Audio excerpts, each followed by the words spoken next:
from an aunt who was an ADA in Cali, I still did not feel like I was supported. I felt alone.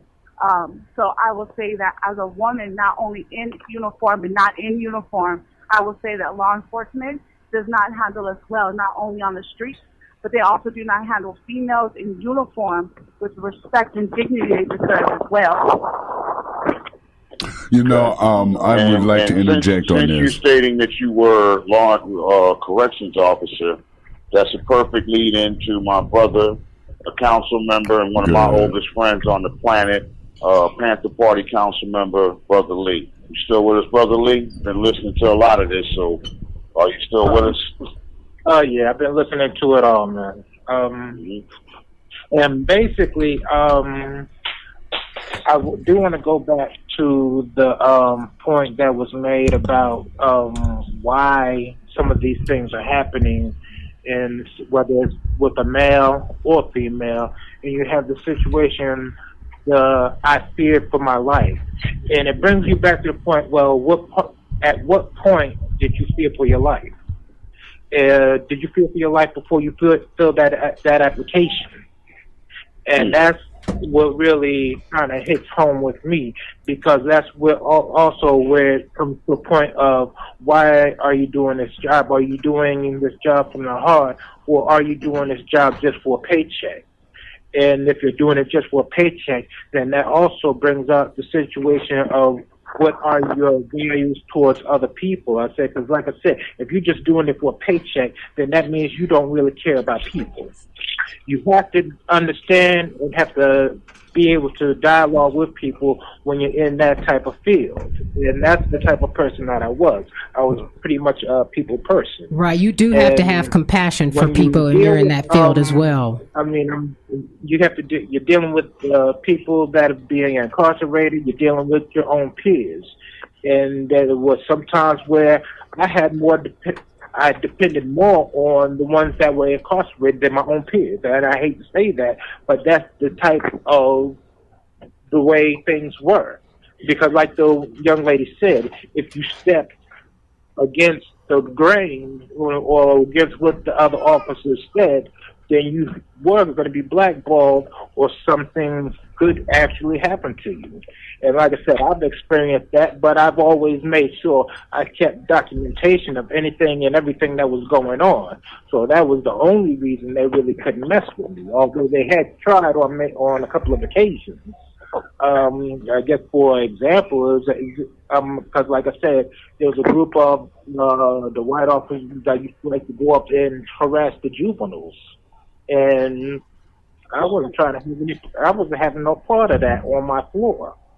And so when one of the kids got hurt and complained, so everybody was told to write it up. And they tried to write it up like he hurt himself, and I wrote it up, the way I saw it happen. My report disappears. So, I mean, and like I said, things like that happen. I understand why officers, a lot of people say, well, how come the good officers don't speak out on the bad officers? Because like I said, that example of, if you cross over, then that means you're not one of them. That means then they look at you as just being just another crook, or somebody else that they don't like or despise. Now, recently, we just had the young female officer, Nakia Jones, from Warrensville Heights, Ohio Police Department, who spoke out. Some of y'all might have seen the video of her speaking out about the Alton Sterling killing, and she called it out for what it was. Can I interrupt for a sec, please? Because we have 30 minutes left to get to the meat and the bones, and I do apologize with all due respect. We are on live broadcast, and I want to make sure that we are here with a purpose. We're all having our passionate stories being told from our own perspective. But why are we here? To come up with a solution. Something needs to be done other than talk about it. I think our whole nation knows everything that's happening, has the history. We all know what's going on. But what are we doing? What are we organizing? How are we structuring? What is the plan? moving forward other than talking. I'm tired of talking, to be honest with you. It's time to organize. Right. We talked about it the other day about trying to get petitions passed around the nation. There you go. Let's get to it. Passed. Okay. Well, what's the next step for this organization moving forward? What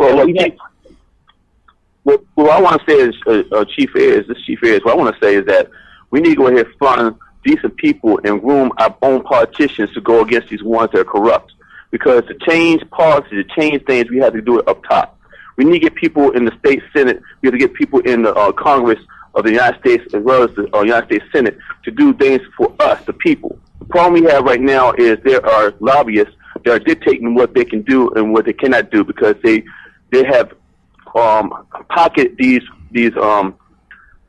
politicians to go ahead and do their will. It costs a lot of money to run for elections, a lot of money. So what happens is sometimes they sell their souls because we don't get people standing up for each other and paying for decent politicians to run. We have to understand this, and we have to do that. I think that there should be a petition to make lobbyists illegal. If I could, and then I'm going to turn the mic over. I would like to give my brother Taurus Beal, who is, the co-leader of the Panther Party, opportunity to briefly state what, his thoughts and what he's heard. And then, I would like to curve us towards working on some solutions, and hopefully we can come to some consensus. So I'm going to ask Brother Taurus, in a couple of minutes, can you just kind of bring what we've heard home real quick, and then let's just go ahead and go towards the solution phase. Peace, everybody. Peace. Peace. My brother. Be looking for it. Yeah, there we are. We'll get there, for sure. We got something to say about it. But first,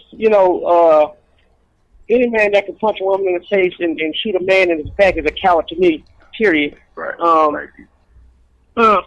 Whether it be a Leo or a civilian. And listen to everybody and all this wealth of knowledge and just being able to listen to see where everybody's heads at is it's encouraging. What are we going to do about it? Because I mean, like, I heard everybody, and everybody made total sense. We got to do something about it. I promise I had so much to say while I was listening to everybody, and I just went blank. We're going to have to do this again at some point. Yes, so, we are going to do this again. I'm definitely be casting some favors in to make sure that we can have a real round table. Right. Hopefully where we're all in the same place. But go ahead, brother.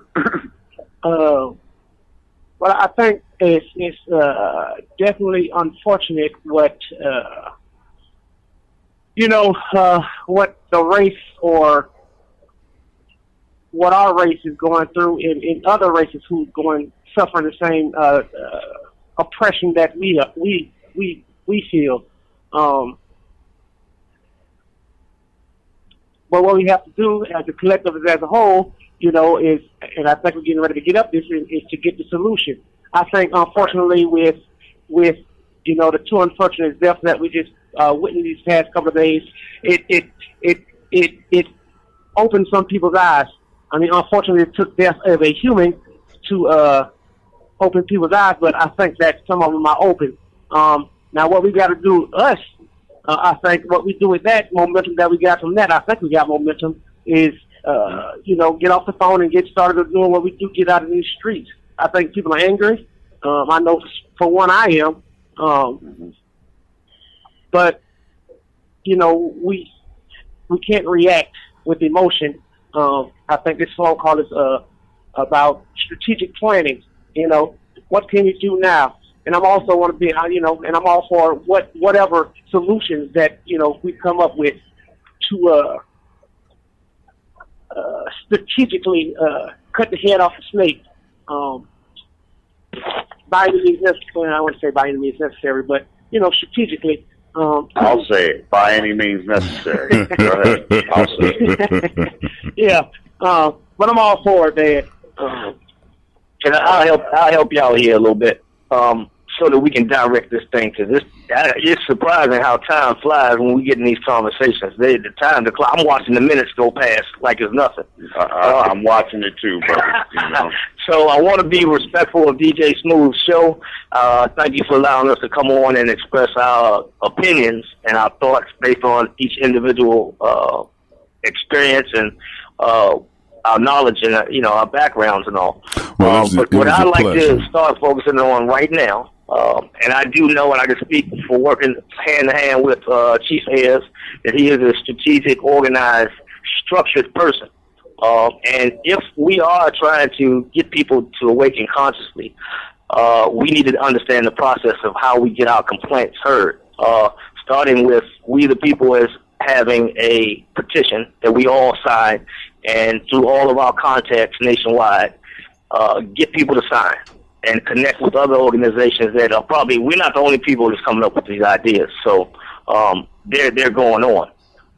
But how to present it to Congress, how to present it to the government in mass numbers, mass proportions, is the first start. But administrative, what's that? Did somebody say something? No, I'm listening. Go ahead, brother, because I wanted to briefly say something behind you and then turn it back over to DJ Smooth. Okay. Because he's been very patient with us. Yes. So, matter of fact, I'll go ahead and end on that note. We know what we have to do administratively to get this, get our ball rolling. So, DJ Smooth, do you have any more questions for your show? Actually, if I could, just before that, because I did want to, I just had something, and I'm going to start that ball rolling. First, I did want to thank everyone who has participated, whether you spoke or not. We appreciate you taking your time out and listening. I want to thank DJ Smooth and Lady T and the crew, Janine Wallace, for having us all and allowing us to take over their show today to talk about something that is very important. And I appreciate everybody that's been a part of this. And thank you all for allowing myself, the Resistance, the Panther Party, and the Tactical Yetis, and everyone else, the Dream, Clint Collins, 618, the Dreams of Our Citizens Foundation, all of that. And Clint, we are going to give you some time before this ends to give out that information for the GoFundMe, because we do want to help you keep that Put Down Your Guns, Pick Up Your Sons program going. With that said, my thoughts on what I've been hearing is we still are going back to those three words, we the people. The way to get any of these things done is that, for one, we have to stop looking at each other as the problem. This has been the biggest illusion sold to us since 1546. We have been taught to believe that one race was better while the other wasn't. One class is better while the other isn't. We have to totally dumb down and re-smarten up. We are in trouble here. Everybody here is under attack in some form. Police officers, black people, white people, native, women, children, Latin. It doesn't matter. We're all at war, and we're being lulled into this sense of peace. So what I would suggest is that, yes, as Cortez said, we need to get out there and we need to start talking to the people, because going to the politicians hasn't done us a damn bit of good. We've always went and these things aren't new. Like you said, people have been approaching this that way and it hasn't worked. Nothing happens until the people decide that it happens. I'll real quickly give you a perfect example. It was brought to me earlier this week in another form. When Marie Antoinette made her comments, let them eat cake, it was said to me by someone that I have a lot of affection for that that was the beginning of the French Revolution, but I beg to differ. The beginning of the French Revolution was when the ruling class, the 1%, was dominating and living well off of the labor of the 99%. And the 99% was allowed to suffer. And they weren't allowed to even speak against the government or the kingdom or any of that.